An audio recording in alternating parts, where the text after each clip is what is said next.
होते ठाकरे गटाच्या नेत्या सुषमा अंधारे आपल्या सोबत जोडल्या गेलेल्या आहेत। सुषमा ताई, आपण पाहतो ही नागपूरमधली दीक्षाभूमीच्या परिसरामधली ही दृश्य। भूमिगत पार्किंगला या आधी देखील विरोध करण्यात आला होता, मात्र त्यानंतर सुद्धा इथे काही बांधकाम झालेलं आहे आणि आता सर्वपक्षीय संघटना पुन्हा एकदा आक्रमक झाल्या आहेत।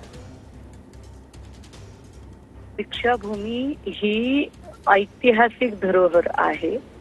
ही जागा एकट्या राज्यासाठी आणि देशासाठी नाही, तर जगभरातल्या बाबासाहेबांवर आणि बुद्धिझमवर प्रेम करणाऱ्या सगळ्या अनुयायांची ती प्रेरणाभूमी आहे। त्यामुळे त्याचा वापर अशा पद्धतीने होणं हे निषिद्ध आहे आणि ते कोणालाही पसंत पडणार नाही। त्यामुळे सरकारने ह्या सगळ्या ज्या काही तिथे चाललेलं बांधकाम आहे ते तात्काळ थांबवायला हवं, अन्यथा सरकारला या सगळ्यांच्या रोषाला सामोरं जावं लागेल आणि आम्हाला सगळ्यांनाच रस्त्यावर उतरावं लागेल। नक्की सुषमाजी, अधिवेशन सुरू आहे त्यामध्ये सुद्धा आमदारांनी हा मुद्दा उचलायला हवा असं वाटतं? अगदीच हा मुद्दा आमदारांनी सुद्धा उचलायला हवं, तो कुठल्याही पक्षाचा असेल तरी, माझ्या पक्षाचा येईल, अन्यथा येणाऱ्या इलेक्शन मध्ये त्या सगळ्यांनाच या रोषाला सामोरं जावं लागेल। नेमकं काय सुषमाजी, या सगळ्या संदर्भात संघटनांचं नेमकं काय म्हणणं आहे?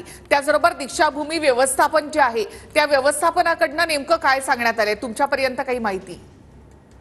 नाही, मला अजून त्याच्यातली नेमकी माहिती कळलेली नाही। तिथे बांधकाम चालू झालं होतं। जर एकीकडे जर आपण म्हणत असू की हे भूमिगत पार्किंग आहे, तर भूमिगत पार्किंगचे जे पिलर्स आहेत, जे बीम्स आहेत, ते जमिनीच्या वर का बरं घेतले जात आहेत ते अजून कळलेलं नाही आणि असे खूप सारे बीम्स तिकडे उभे केलेले आहेत। त्यामुळे हा नुसता पार्किंगचा विषय आहे की पार्किंगच्या आडून वर काही पुन्हा कमर्शियल कॉम्प्लेक्सेस बांधून त्याचं काही करण्याचा प्रयत्न आहे हे कळलेलं नाही। या सगळ्यांमध्ये तिथली जी दीक्षाभूमीचं काम बघणारी जी काही व्यवस्थापन करणारी जी यंत्रणा आहे, जी ट्रस्ट आहे, त्यांच्याशी माझा अजून नीटचा संपर्क झालेला नाही।